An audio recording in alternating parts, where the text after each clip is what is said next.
Welcome in. This is WarChant.com managing editor Ira Schoffell, and I'm joined by senior editor Chris Balas of the Wolverine.com, which is the Michigan website in the Rivals Network. I'm with the Florida State website in the Rivals Network. And it's March Madness. It's Sweet 16. It's the NCAA tournament. And we're going to go ahead and preview this game, kind of asking each other some questions, discussing this matchup from each of our perspectives. So, Chris, thanks for joining me. How are you doing? Doing great, man. I'm glad we're not talking about football, right? So, couple bad years. Yeah, it's not like the old days, but No.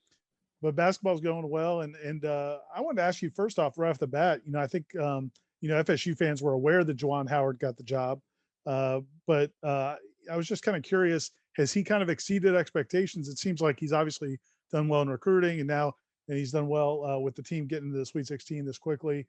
What have been your impressions and the fan base's impression with the job Juwan's done?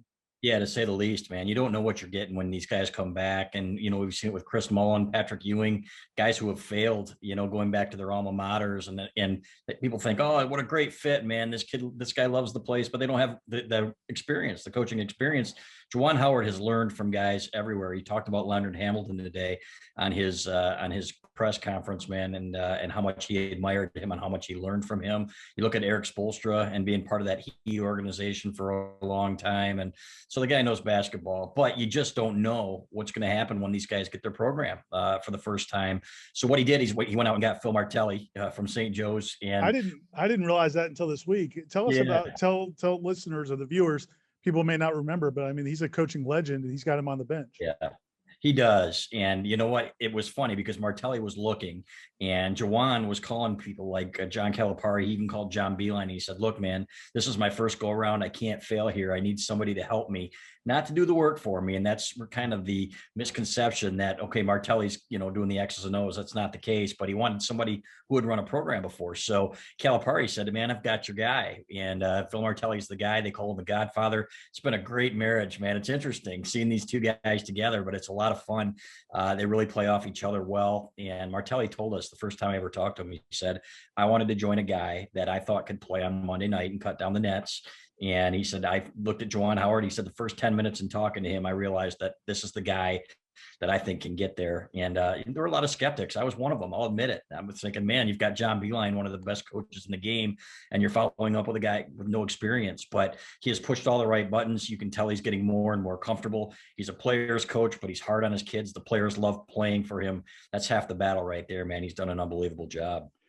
Yeah, the point you made about working for Eric Spoelstra, and he was with the Heat for a long time. This isn't a guy. Yeah. I think sometimes former NBA stars, when they want to get into coaching, they just want to walk in the door and get the keys to a program.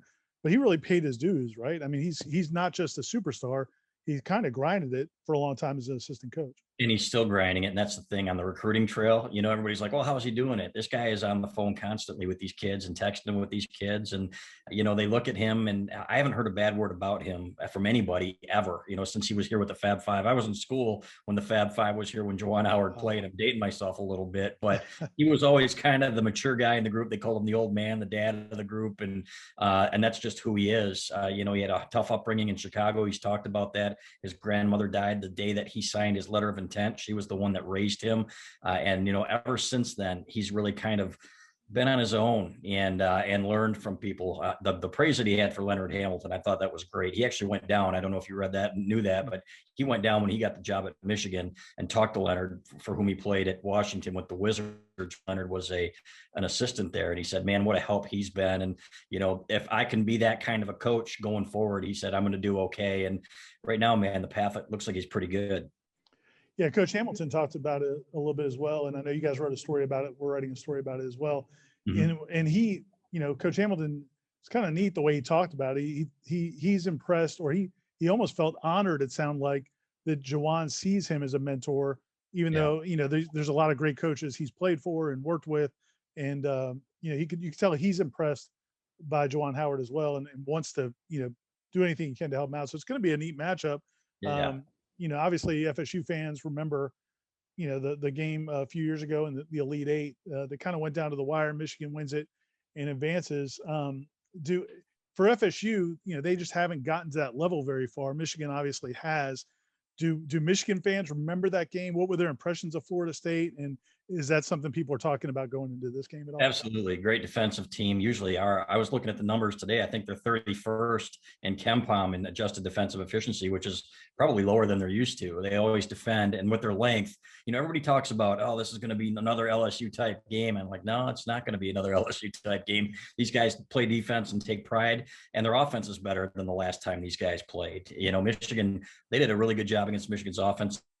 Was a lower scoring game to get to the Final Four. I believe it was Elite Eight game. Yeah. So, and it took a late 3 to really ice that one away from Duncan Robinson, who, go figure. Now he's one of the best snipers in the NBA. Who would guess that? But that's what I remember about that. That and so many Michigan fans out there, because they don't get a great opportunity. There's so many alums in California. They don't get an opportunity to see. So I almost felt bad. It was like the deck was stacked against them. I don't know if it'll be the case again this week. There aren't going to be as many fans, but it'll be lessened. I think there's no question about that. I'll tell you what, man, that was one of the things that really impressed me. And in fact, some of the staff members at FSU were impressed by it. They just couldn't believe how many Michigan people were in California for that game. And obviously the attendance is going to be a little bit different now, but a lot of people, I think you're going to hear sometimes the media are going to talk about Florida State and Michigan as football schools. Right. How would you describe Michigan's basketball following and how the allegiance, how it splits? Yeah, when John Beilein came in, this program was dormant. Tommy Amaker couldn't get him to the tournament. He did some good things here, but Beilein really got them to be a perennial NCAA tournament team. What people don't remember, for all Michigan's past success, Fab Five, 89 national championship, I think 8 appearances in the finals. They've only won 1. But, for 11 years, they didn't go to the NCAA tournament. And so Beilein comes in, and now they've gone to 4 Sweet 16s in a row. That's the expectation here. We talked to guard Eli Brooks about it, and he said, man, if we don't get there, we're failing. And there's been a lot of people jumping on the bandwagon, especially with Michigan's difficulties in football over the last 14 years since Lloyd Carr retired. We saw, obviously, the Michigan-Florida State game a few years ago in the bowl game. It was a great game. Michigan's kind of descended since then, and people need something to latch onto, and here you are. Even then you bring Juwan Howard back, and he's even brought this thing, I wouldn't say to another level, because it was pretty elite under Beilein when you're going to Final Fours. But for him to be able to do what he's done has really impressed a lot of people and gotten a lot of people interested. Michigan, I wouldn't say it's a basketball school yet, but Jim Harbaugh better step it up, man, because Juwan Howard's the most popular guy in town right now. Well, another popular guy is Hunter Dickinson, who the big guy, this freshman center, who's freshman All-American, one of the best players in the country already, is a freshman who strongly considered Florida State. Florida State was one of the final 3 or 4 schools. What has he been like? I mean, obviously you can see the numbers and people have seen him play. He's an impressive player. Has he exceeded expectations? Without question. I was talking to John Beilein, who's now an analyst for the Big Ten Network, and he told me, he said, this is a once in 20 years freshman as a big man to come in and do what he's done. Now, he's tailed off a little bit. You can see the wear of the season is grinding on him a bit, but there was a time early in the season, probably through 15 games, that he was shooting 72% from the floor, and they couldn't stop him. Now, he's getting added attention. I don't think Florida State will. I think they're bigs, and I was going to ask you about that. I think they're going to probably try to man him up with one guy, and he's had some issues. Kofi Coburn, for example, at Illinois, he had a tough time scoring over him. This is not going to be a walk in the park like it has been against some of the smaller big guys in the Big Ten. So, but he's he's dominant left hand, so the teams are starting to figure out a little bit more how to play him. And like I said, he's worn down a little bit, but a beautiful touch. He gets to the free throw line, shoots over 70%. You're going to see him in a couple of years, I think, be the kind of guy who steps out a little bit more. He's got a great jump shot. We just haven't seen a whole lot of it. We'll see. He's gone to that well a few times. This might be a game where he has to do that with Florida State's length, man. It's going to be tough sledding inside. I think it's going to be very interesting to see how they play him and how he responds, because they've been doubling him now for about 2-3 weeks. In one stretch, he had 2 assists to 19 turnovers over a 3 or 4 game stretch. So he's got to be better than that. And I want to ask you one more thing, and then you can feel free to, we can go back and forth. Yep.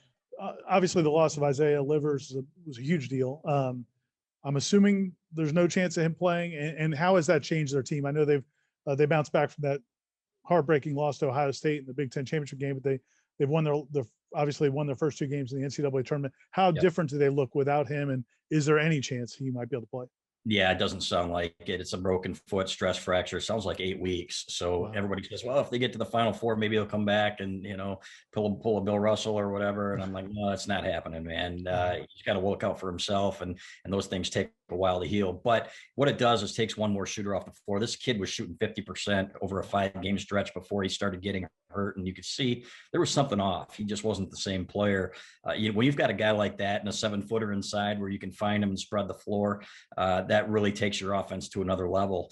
And I picked them actually to lose to LSU because they didn't have the guys that were stepping up. They kind of struggled down the stretch and sputtered a little bit without him and without that extra shooter on the floor. And then Shawnee Brown comes out of nowhere, Wake Forest transfer, and steps up and scores 21 points.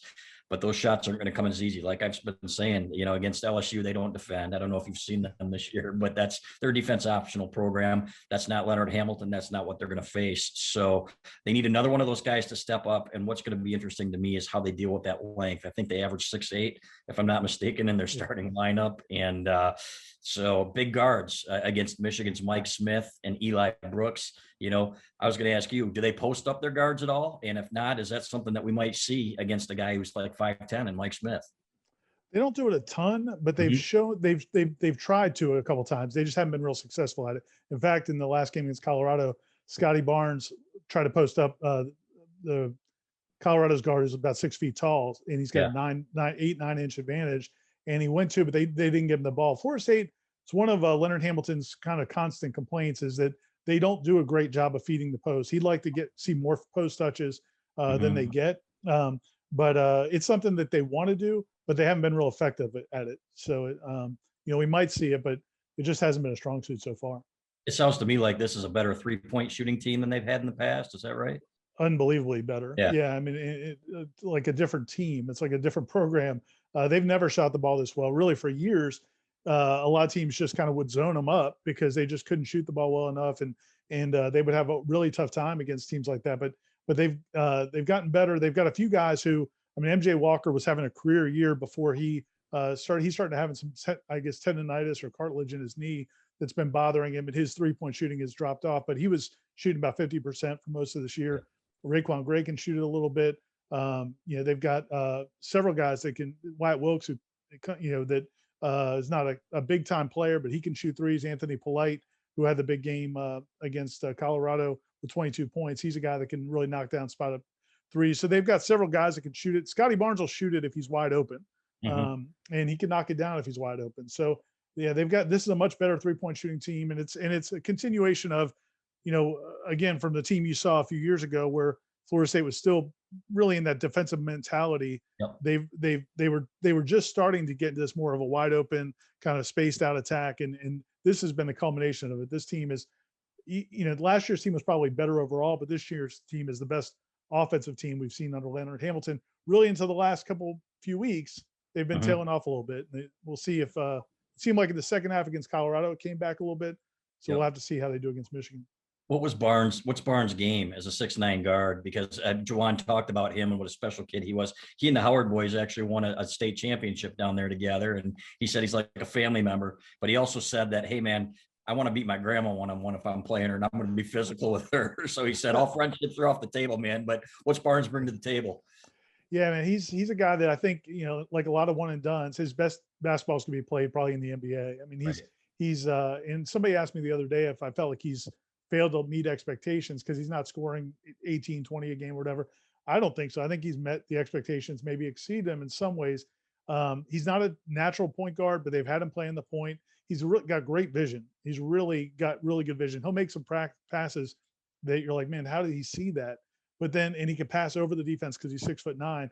Yep. He'll also make some just terrible decisions in even these postseason games and late in the season. He's made some just lackadaisical passes. He's tried to just unnecessary risks. He some things that you can't have that turn into points the other way. And now all of a sudden you have a 5 or 6 point swing in a close game. And that's been something that's really been a hindrance for him. But the most impressive things I think are defensively, he's just so long. And you'll see opposing point guards. It's almost like he takes their breath away because he's got it's like a 7-foot wingspan, and he's so athletic that it's really difficult for them to even just get the ball around him to make passes. And then in the open court, man, he hasn't done as much lately. I think he's been battling a little bit of a leg injury for parts of the season as well. But when he's right and they spread the floor, I mean, he beat Florida. I mean, he some big plays earlier this season in big games where they spread the floor and he got to the basket. He's so long, you can't really defend him because he can keep the ball so far away from the defender. So he's impressive, but it's been fits and spurts. It's not like he's a guy that's been taking over games. It's just, you'll see flashes here or there when you say, okay, now I know why he's going to be a lottery pick. Right. He just has to avoid the big mistakes. He's had some pretty bad mistakes as well. I was going to ask you the commonalities in the losses. I mean, perplexing loss to Notre Dame, Georgia Tech, down the stretch, and you're thinking, how is this team losing to these teams? What's been the deal there? I think personally, and they don't say this, but I think they maybe struggle a little bit with the pressure of when they knew they could win the ACC if they just won this game early in the season. One thing that I thought kind of hurt them, they lost early in the season to UCF, who's not a good basketball team. They lost early to Clemson, and I felt like sometimes they if they didn't feel challenged, that sometimes they didn't play with the right intensity, and they just kind of felt like they're such a good shooting team. They would out skill their opponents. And that wasn't what I saw late in the season. I think it was more the pressure. I thought they felt like and then you got a couple guys banged up. So MJ Walker, who had been their leading scorer, is not the same guy he was. So now you have other guys trying to feel like they've got to take on a bigger role, maybe forcing some things. Raekwon Gray has been really the most consistent player throughout the course of the year. He's a 6'7" point forward, really dynamic and versatile player. But he struggled a little bit in the ACC tournament when they had a chance to do some things. So, I think it was a combination of the wear and tear of the season. I think Scotty Barnes, like you said, with Hunter Dickinson, maybe he's wearing down a little bit as a freshman, hitting that wall a little bit. And then I think some guys were kind of pressing, but I think one of the coaches said when they got to Indianapolis and they had a few days off and they just kind of could decompress a little bit, he felt like that he saw some spirit coming back to them. Yeah. And I wasn't so sure during that UNC Greensboro game when it was nip and tuck, but the second half in Colorado was against Colorado. That was the best we've seen them play in a few weeks. We haven't seen that from them for a while. And Colorado had been playing great ball, let's be honest, man, coming into that tournament. So 5 seed for a reason. So it's going to be interesting to me how Mike Smith, Michigan's point guard, who's been really good this year, the pressure seemed to get to him a little bit too in the length of LSU's guards. And to me, it was the first time all year I thought, okay, he doesn't have confidence. He's not confident out there. He was making some unbelievable turnovers that he hadn't made all year. He hit one big shot down the stretch, but he was like, okay, some turnovers that just mind-boggling. So to me, that's going to be one of the keys to the game, how Michigan deals with their length. I don't know how good Florida State's 3-point defense is. They pretty good at defending the line. They can be, but they also they've been victimized sometimes with guards that can get into the paint and kick out for three because they help. They're going to help on defense. Sure. So the guys on the wings are going to cheat in. They're going to try to do whatever they can to protect the paint. So and because they haven't been great at containing the dribble, really what a lot of teams did that have had success against them is because FSU switches everything. Yep. A lot of teams, if they've got quick guards, they'll get a switch to where you've got Balsa Koprivica, the big center, or Malik Osborne, or 6'10" or 7-foot guy guarding a point guard. Then they drive and then kick for threes, and they've gotten burned on that some. Where they've gotten a little bit better is Balsa, the big guy, has gotten better about guarding those guards. He's done a better job of keeping them in front of them. So they haven't had to help out quite as much. But they can be, if they get burned by threes, it's usually by kickouts. And that's something that, that's been, kind of a challenge for a while. You asked earlier about defending the post. Traditionally, since Leonard Hamilton's been here, they've been incredible at defending the post. I mean, from guys like Tyler Hansbrough there's been guys through the years that have come in averaging 20, 22, 18 points a game. And Florida State's done a great job of shutting them down they front the post with those big guards. They really obstruct the vision for the guards to make those entry passes. And it just becomes more difficult. And then a lot of times, a lot of those post players don't get fronted a lot. So they're not as comfortable with it and they get frustrated. And so they've had a lot of success, but this team hasn't been quite as dominant in that area that I've seen. Kessler from North Carolina had a big game against them inside, coming off the bench. He did really well. So this is I'm curious to see how they do in this situation, because I think he's the best big man they faced Yeah. this year. Yeah, I tell you what, when he gets going, man, he's a load. So it's like Richard Pitino said at Minnesota, man, he throws it up there and it just falls in no matter what he does. Now, again, hasn't been as consistent, but he's the kind of guy that can go off and get you 21 and it's quiet. You look at the box score and you say, oh my God, how do you finish with 21 points? So, but I see this as a toss up, man. I don't know about you, but this is a 50-50 game to me. With Livers, I'd feel better about Michigan's chances having one more shooter out there. Michigan's guards are not the kind of guys that are going to get to the rim consistently. They move the ball well, but they're going to play inside out. And with Florida State's ability to defend the post, I think that plays to their advantage. Yeah, I'm curious too. I think it's going to be a good game. Yeah. I think the Florida State's been pretty good, I think, in close games for the most part. Mhm. Where they've had a tough time sometimes earlier this season is that they got behind. Sometimes they just couldn't claw their way back into it, and it affected their shooting. If they weren't defending well, it would translate to the offensive side. With Michigan, have they been I mean, obviously the record's incredible. Yeah. Have they been out in front most games? Have they had to come from behind at all? And how have they been in close games?